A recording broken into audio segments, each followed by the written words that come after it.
Okay, let's talk about Sansa 4. Now, last time I gushed about Arya 4, calling it one of the best chapters in the book, and here we are at Sansa 4, which, in my opinion, is one of the worst. I think it's a disastrous chapter. Just my opinion, but I think that, and I really like the previous Sansa chapters, especially Sansa 1 and 2. Sansa 3 is a little more useless, but just giving her something to do. And this is perhaps giving her something to do as well. But my problem with Sansa 4 is that Sansa is a stand-in for the reader that's sort of romanticizing fantasy literature and everything and romanticizing the past. And we're supposed to think that she's dumb. And it's ridiculous to do things like defend feudalism and assume that beautiful people are good and bad people are and ugly people are evil and such.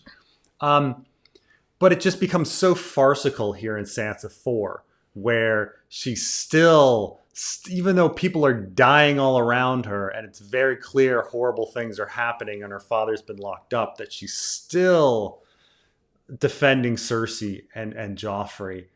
Additionally, all of the events in Sansa 4 don't really make sense. I can't really well, one, I can't really imagine a little girl acting like this. As I say, and it's just becoming her actions become farcical. But also, nothing really makes sense on like why Sansa. I mean, not why Sansa went to Cersei to confess Ned's plans, but why it was relevant when Littlefinger already um, like revealed everything to her, and then they then force her to write this letter that again has no impact on the plot, and yet they think it's really important to do this. It's it's it's a lot of events that just don't make any sense and have no importance in the story. And I guess, Sansa's actions, and Sansa's internal monologue, it's borderline crazy, like it's borderline Cersei level. And you can kind of argue, okay, she's been through a lot of trauma. We can't expect her to be thinking clearly. Fine, but also remember that George was on the fence at this point on whether or not Sansa was going to be a villain, and chose not to make her a villain. But in her original outline, she was a villain. So her going into crazy Cersei brain, it might be him pushing her into villain territory versus, oh, this is a little girl going through a trauma. Anyway, let's get into it. They came for Sansa on the third day.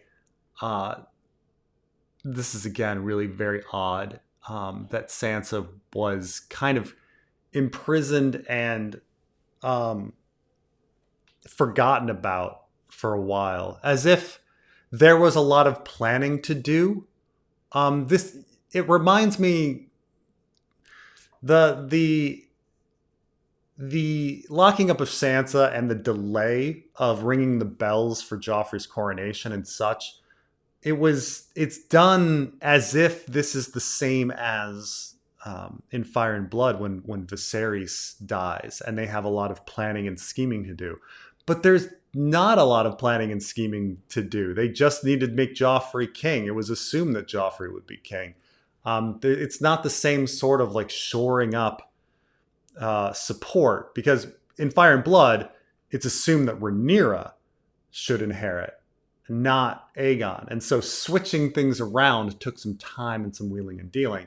But it's not the case. No one's expecting Stannis to come into power here. There's no real planning and scheming that's necessary.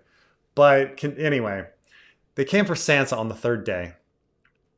She chose a simple dress of dark gray wool, plainly cut but richly embroidered around her collar and sleeves.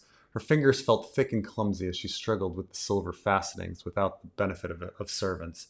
Jane Poole had been confided with her, but Jane was useless. Her face was puffy from all her crying, and she could not seem to stop sobbing about her father.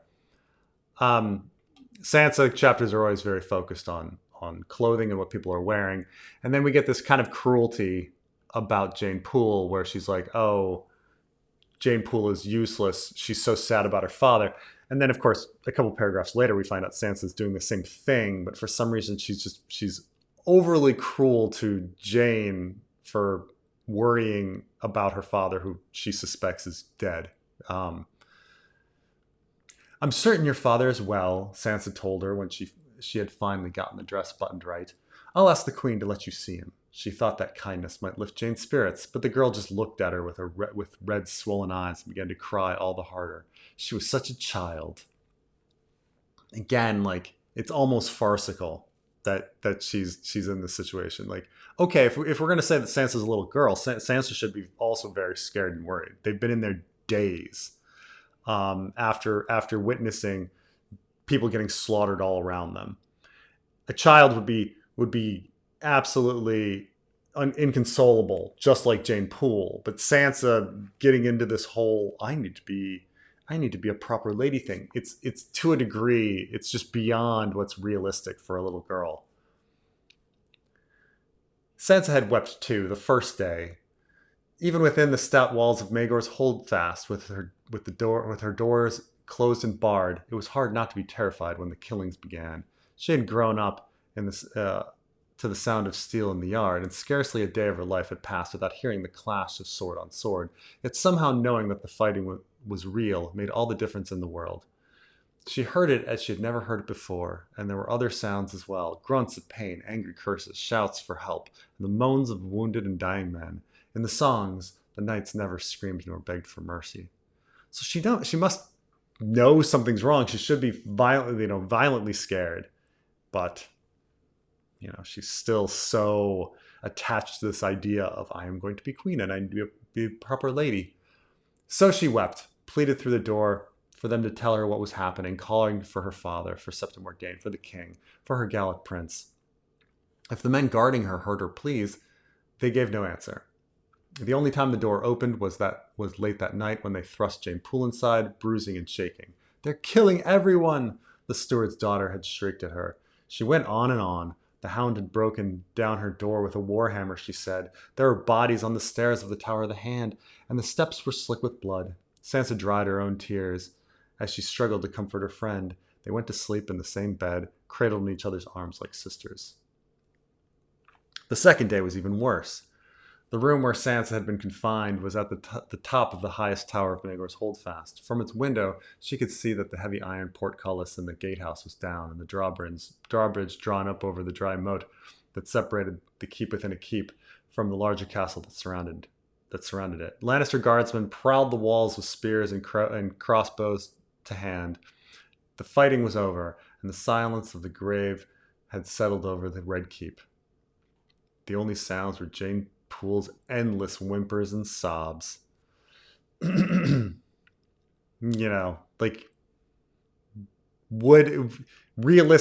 a child, after witnessing all of this very confusing killing and being separated from one's father for days, be able to bottle it all up to be proper? They were fed hard cheese and fresh baked bread and milk to break their fast, roast chicken and greens at midday, and a late supper of beef and barley stew. But the servants who brought the meals would not answer Sansa's questions. That evening, some women brought her clothes from the Tower of the Hand, and some of Jane's things as well, but they seemed near as frightened as Jane. And when she tried to talk to them, they fled from her, as if she had the Grey Plague. The guards outside the door still refused to let them leave the room. "Please, I need to speak to the Queen again," Sansa told them, as she told everyone she saw that day. "She'll want to talk to me. I know she will. Tell her I want to see her, please. If not the Queen, then Prince Joffrey, if you'd be so kind. We're to marry when we're older." I mean, maybe we could reinterpret all of this as she's actually screaming it in tears, and that her memory of everything is placing it in better place, At sunset on the second day, a great bell began to ring. Its voice was deep and sonorous, and the long, slow clanging filled Sansa with a sense of dread. Oh, really? Like, all the people dying wasn't a sense of dread? The ringing went on, and after a while they heard the other bells answering from the great Septith Baelor to Visenia's Hill. The sound rumbled across the city like thunder, warning of the storm to come. "What is it?" Jaina asked, covering her ears. "Why are they ringing the bells?" "The king is dead." Sansa could not say how she knew it, yet she did. The slow, endless clanging filled their room as mournful as a dirge. Had some enemy stormed the castle and murdered King Robert? Was that the meaning of the fighting they'd heard? So, yeah, why was there a delay in ringing the bells? There is no answer. There is no answer to this. What were they doing? Was there some very important scheming that needed to be done? Keep in mind that when the coup happened, there were hundreds of people in the throne room. So, and there was just murder all around the Red Keep. People getting slaughtered right and left. Okay. The hundreds upon hundreds of servants and gold cloaks that witnessed the coup certainly know that King Robert is dead. I mean, they know that something's up. The story must be out in the city. Like, what's the meaning of delaying the ringing of the bells? But here we are. She went to sleep wondering, restless and fearful. Was her beautiful Joffrey the king now? Or had they killed him too? She was afraid, and for her father. If only they would tell her what was happening.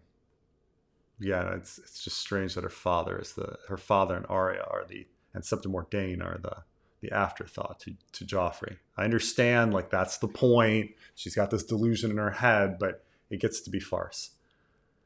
That night, Sansa dreamt of Joffrey on the throne with herself seated beside him in the gown of woven gold. She had a crown on her head, and everyone she had ever known came before her to bend the knee and say their courtesies. Like, is it realistic that she's still dreaming of this? The morning of the third day, Sir Boros Blount of Kingsguard came to escort her to the Queen. Sir Boros was an ugly man with a broad chest and short, bandy legs. His nose was flat, his cheeks baggy with jowls, his hair gray and brittle. Today he wore white velvet and a snowy cloak that was fastened with a lion's brooch. The beast had the soft sheen of gold, and his eyes were tiny rubies. You look very handsome and splendid this morning, Sir Boros, she told him. A lady remembered her courtesies, and she was resolved to be the lady no matter what. And you, my lady, Sir Boros said in a flat voice. Her grace awaits. Come with me. There were guards outside her door, Lannister men at arms in crimson cloaks and lion-crested helms. Sansa made herself smile at them pleasantly and bid them a good morning as she passed. It was the first time she had been allowed outside the chamber since Sir Aerys Oakhart had led her there 2 mornings past.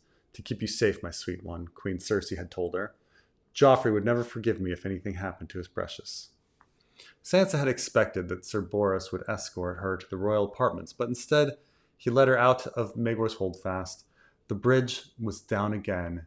Some workmen were lowering a man on ropes into the depths of the dry moat. When Sansa peered down, she saw a body impaled on the huge iron spikes below.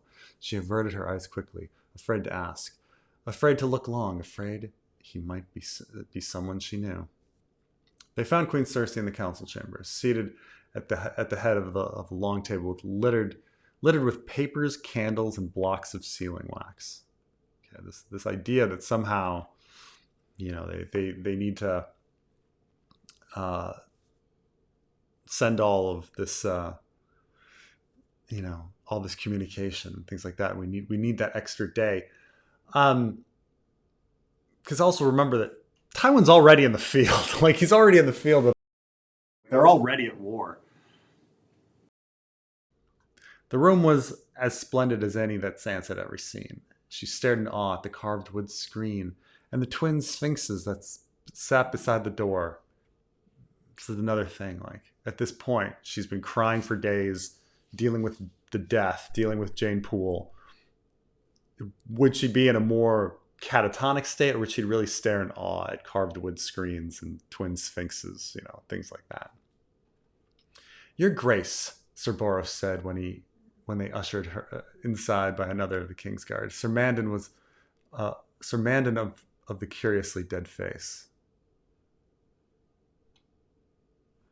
Oh yes, Your Grace, Sir Boros said when they were ushered inside by another of the King's Guards, Sir Mandon of the curiously dead face. I've brought the girl. Sansa had hoped Joffrey might be with her. Her prince was not there, but 3 of the maesters of the king's counselors were. Lord Peter Baelish sat at the Queen's left hand, Grand Maester Pycelle at the end of the table, while Lord Varys hovered over them, smelling flowery. All of them were clad in black, she realized, with a feeling of dread. Mourning clothes. So this is the big statement that Baelish is at the left hand. That Baelish has moved into, and this is kind of lost. It's kind of clear that at the time of Littlefinger's betrayal, that Littlefinger hoped to become sort of Cersei's prime advisor, and right hand man, or here left hand man. But that doesn't happen. That doesn't happen. Littlefinger doesn't get that power. He doesn't get anything for the coup. I think in A Dance with Dragons, it's revealed that he asks for Sansa to be married and is refused, but he doesn't get anything. All of them clad in black. The Queen wore a high-collared black silk gown with 100 dark rubies sewn into her bodice, covering her from neck to bosom. They were cut in the shape of teardrops, as if the queen were weeping blood. I mean, this is the whole, like, this idea that somehow having black outfit on with little tears of ruby tears show, like, to represent your own tears. There's such I'll grant that there's such a theater to this mourning, because none of these people are mourning. Cersei smiled to see her, and Sansa thought it was the sweetest and saddest smile she'd ever seen. Sansa, my sweet child, she said, I know you've been asking for me. I'm sorry I could not send for you sooner. Matters have been very unsettled, and I have not had a moment. I trust my people have been taking good care of you. Everyone has been very sweet and pleasant, Your Grace. Thank you ever so much for asking, Sansa said politely. Only, well, no one will talk to us or tell us what's happened. Us? Cersei seemed puzzled. We put the steward's girl in with her, Sir Boros said. We did not know what else to do with her. Yeah, an interesting thing. Like, there's so much chaos around that we totally forgot about Sansa. The hostage we have from our enemy, that you just leave Jane Poole in there. The Queen frowned. Next time you will ask, she said, her voice sharp. The gods only know what sort of tales she's been filling Sansa's head with. Well, obviously. Jane's scared, Sansa said. She won't stop crying. I promised her I'd ask if she could see her father. Grand Maester Pycelle lowered his eyes. So this is the implication that Van Poole is dead. We have no confirmation that Van Poole is dead, but all the implication here is, yeah, no, that guy's totally dead. And this next line too. Her father is well, isn't he? Sansa said anxiously. She knew there had been fighting, but surely no one would harm a steward. Van Poole didn't even wear a sword, so they cut down this unarmed man and murdered him. Queen Cersei looked at each of the counselors in turn. I won't have Sansa fretting needlessly. What shall we do with this little friend of hers, my lords? And this is the really creepy stuff. Lord Peter leaned forward. I'll find a place for her. Not in the city, said the Queen. Do you take me for a fool? So,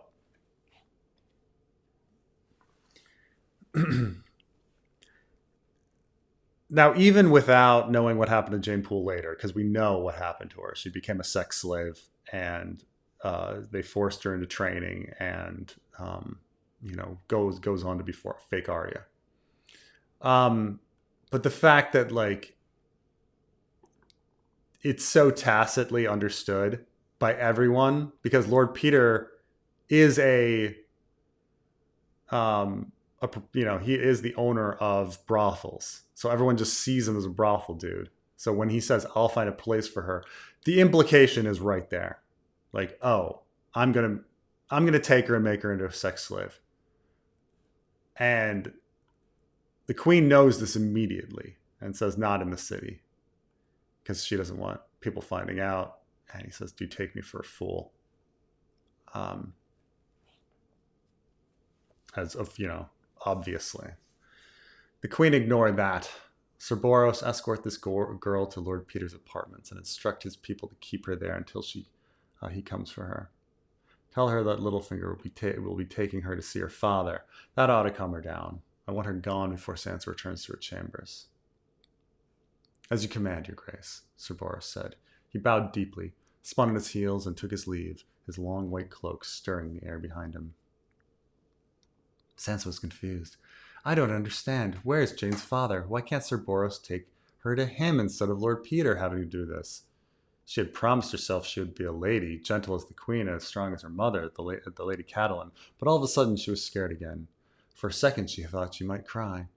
"Where are you sending her? She hasn't done anything wrong. She's a good girl." "She's upset you," the queen said gently. "We can't be having that. Not another word now. Lord Baelish will see that Jane's well taken care of, I promise." She patted the chair beside her. "Sit down, Sansa. I want to talk to you."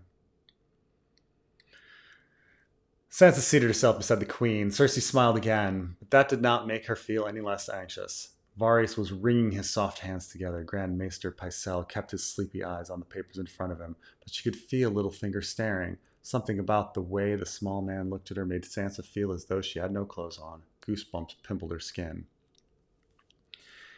And so now we get into this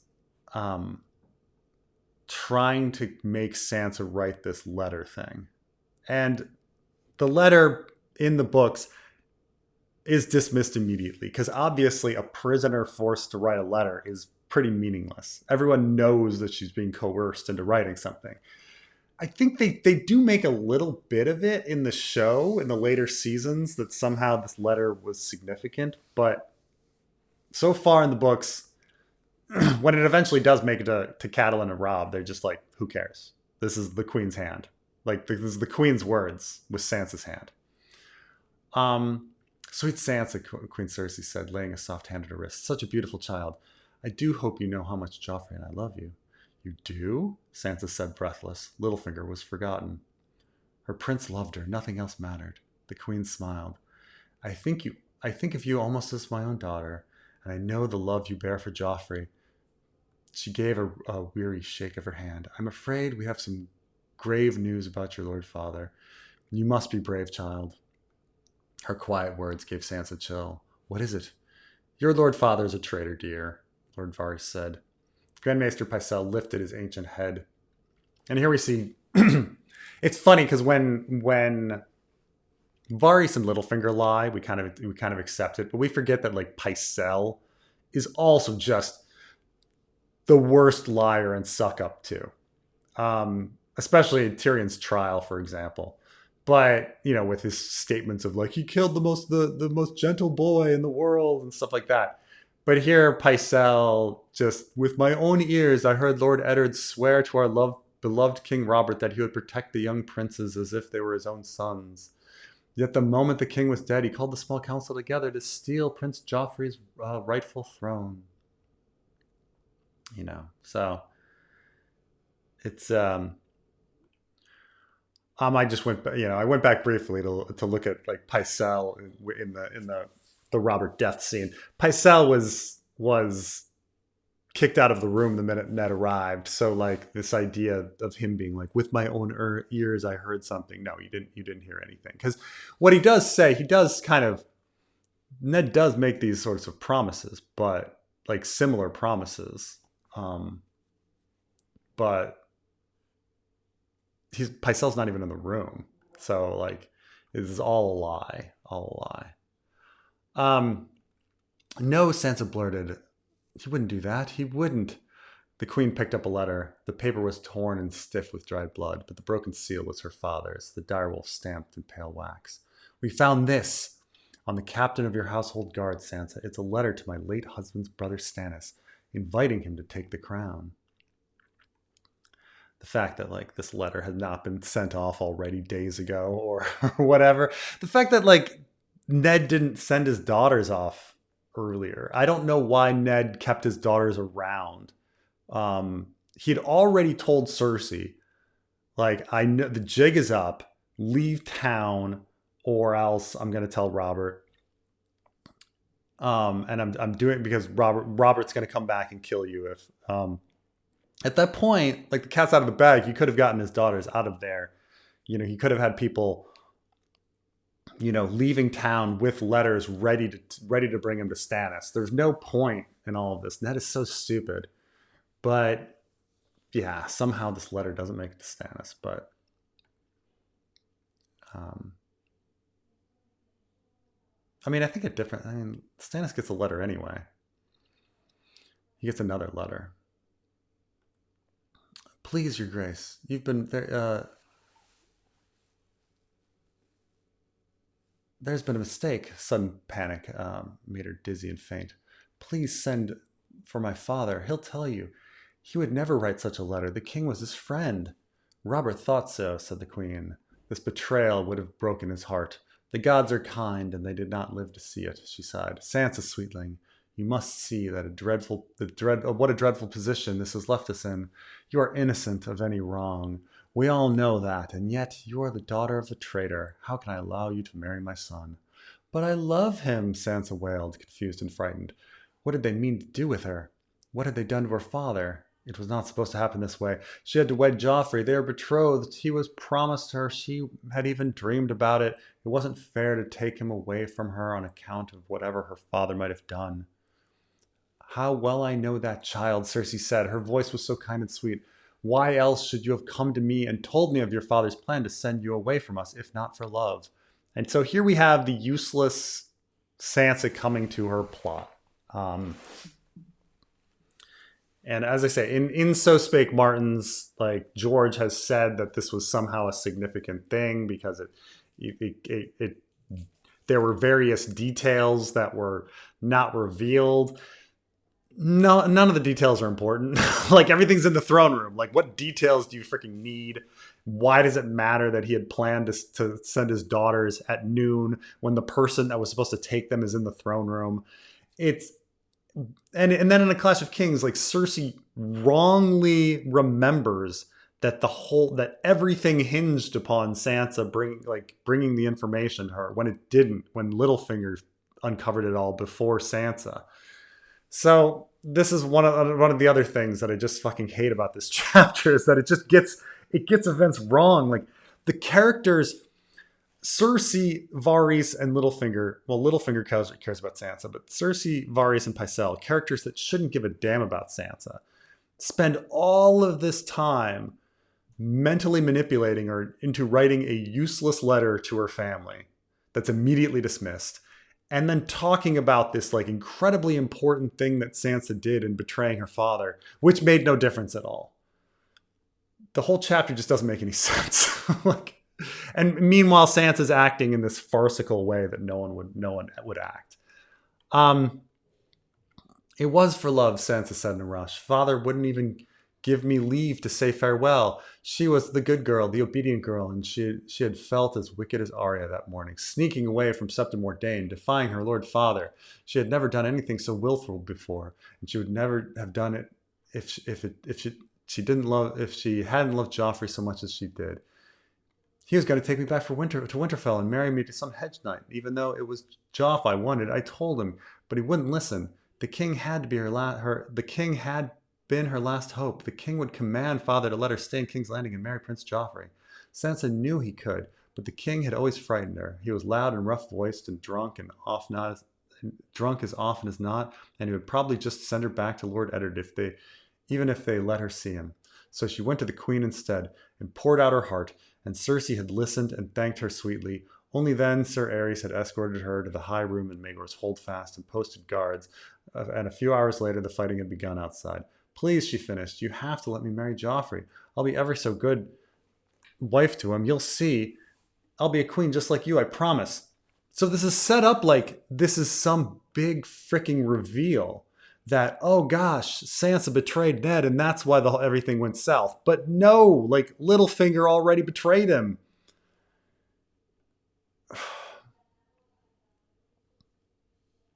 Also, like, I don't know. Like, it feels like the king, like, was it a secret that the king was hurt and at the hunt? Like, everyone knew that the king was hurt in the hunt, and yet she's like, oh, I need to go send messages to the king. Like, no one told her, like, yeah, the king was really hurt. Like, he might die. Like, why was that kept from her? This whole thing is a mess. This whole thing is a mess. Queen Cersei looked to the others. My lords of council, what do you say to her plea? The poor child, murmured Varys. A love so true and innocent, your grace. It would be so cruel to deny it. And yet, what can we do? Her father stands condemned. His soft hands washed each other in a gesture of helpless distress. A child born of a traitor's seed will find that betrayal comes naturally to her, said Grand Maester Pycelle. She's a sweet thing now, but in 10 years, who can say what treasons she may hatch? No, Sansa said, horrified. I'm not. I wouldn't betray Joffrey. I love him, I swear it. I do. Oh, so poignant, said Varys. And yet, it is truly said that blood runs truer than oaths. She reminds me of the mother, not the father, Lord Baelish said quietly. Look at her, the hair, the eyes. She's the very image of Cat at the same age. Yeah, well, we kind of got that before when he, touched her hair at the hand's tourney.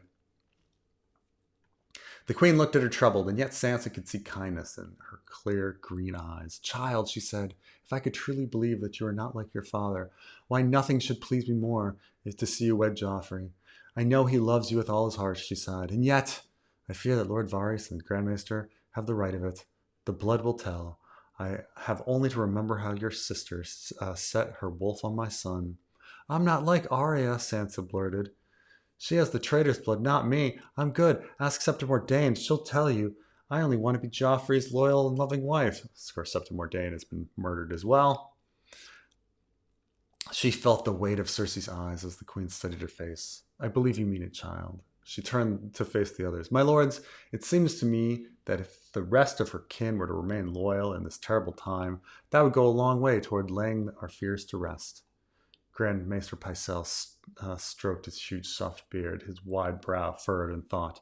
Lord Eddard has 3 sons. Mere boys, Lord Peter said with a shrug. I should be more concerned with Lady Catelyn and the Tullys. The queen looked at Sansa's hand in both of hers. Child, do you know your letters? Sansa nodded nervously. She could read and write better than her brothers, although she was hopeless at sums. I find this really hard to believe that she would be read and write better than her older brother. I mean, granted, this whole world of everyone being illiterate is kind of crazy, and like so many people are illiterate. People talk about there's this pseudo myth of literacy, of illiteracy. That people in the past couldn't read and things like that. And the truth of it is they could read what was important to them. No one was, and literacy at the time, keep in mind, in the olden times, the only big books were written in Latin and Greek. So literacy was something completely different. You had to learn Latin and Greek and read stuff. Meanwhile, everyday stuff, writing your name, going to the market, and perhaps there wasn't a need to write down the name of stuff, but should something be written down, a food product or something, they'd probably know those words and stuff like that. But the idea that an 11-year-old girl is going to be better than a 15-year-old boy at reading and writing is kind of ridiculous. Also, that she's hopeless at sums, how hard is it to add? It's just kind of ridiculous kind of stuff. It's, this is as if she's 6 or 7 years old or something. I'm pleased to hear that. Perhaps there's hope for you and Joffrey still. What do you want me to do? You must write your lady mother and your brother, the eldest. What's his name? Robb.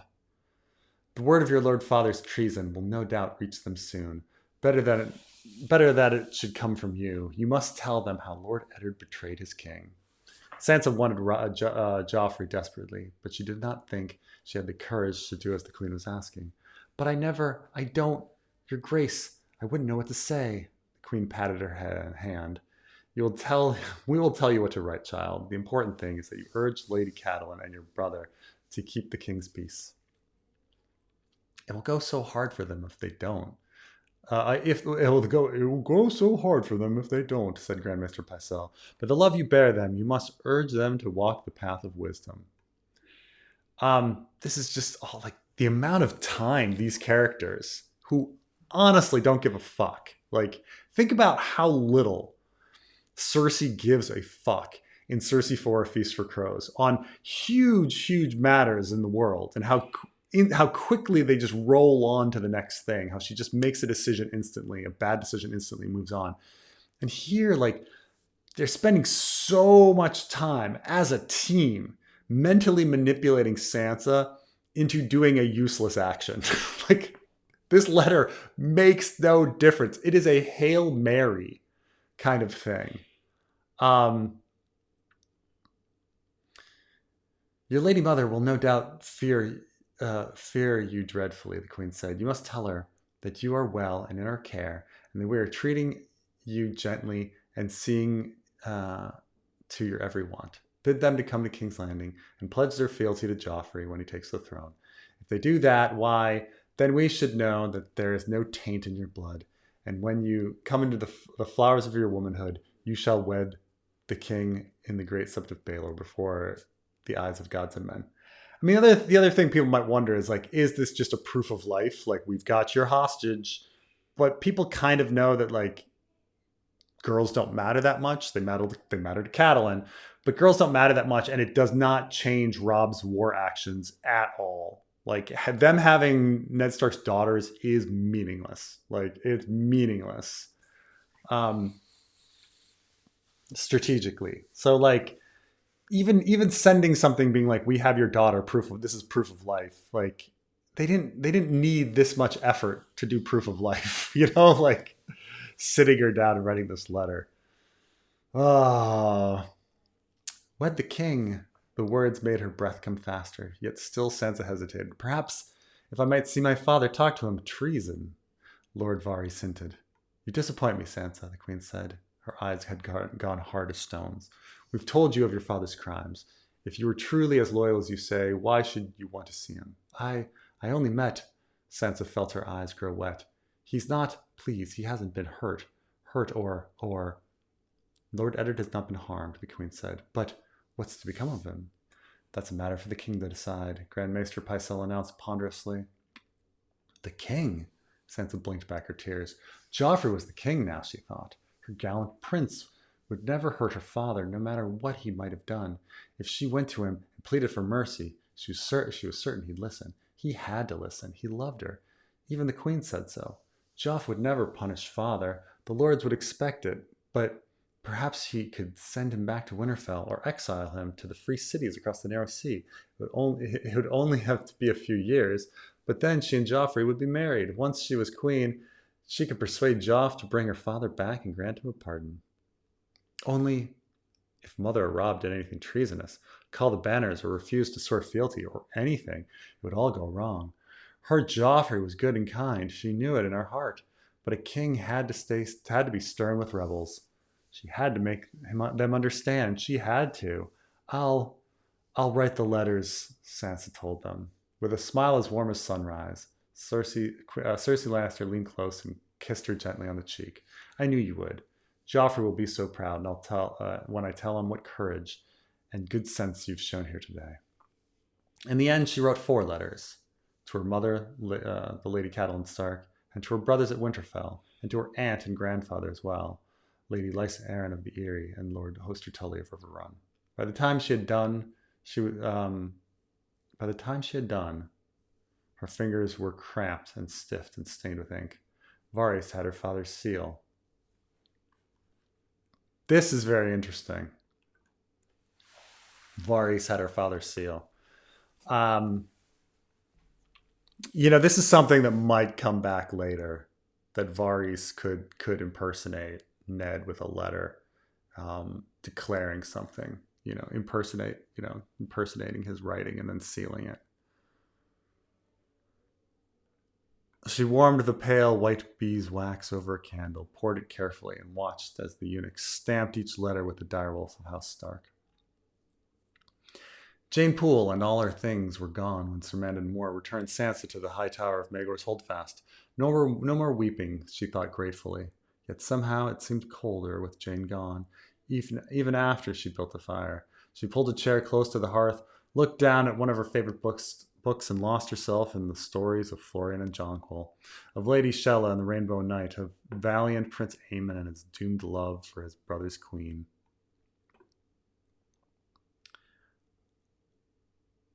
It was not until later that night, as she was drifting off to sleep, that Sansa realized she had forgotten to ask about her sister. Another kind of unlikely thing. But, yeah. So, Sansa 4. As I say, like, some people might like this, showing the madness of Sansa and how she's twisting logic in order to make her fairy tale narrative work and things like that. But as I say, it goes so above and beyond what an actual human being does that I think it doesn't work. Not to mention, all of the events of it are logically wrong and irrelevant to the rest of the story. Like, it's just there's this is after the crowning success of Arya 4, we get this chapter, Sansa 4. I just don't think it works. But that's me being negative Nancy. But man, oh man, what a weird, all over the place, crazy chapter. And I think it's crazy because George was still playing with the fact that like Sansa was going to be a villain, and that was it. You know, he dials back Sansa. He dials back Sansa's craziness massively. But even getting the personality of Sansa and putting that all aside, like the events of the chapter play no role. This is literally a chapter that could be utterly deleted and nothing would change in the story. Like the letter would arrive for Catelyn and Robb, and you just go, oh, that happened off page, you know? Like that's it.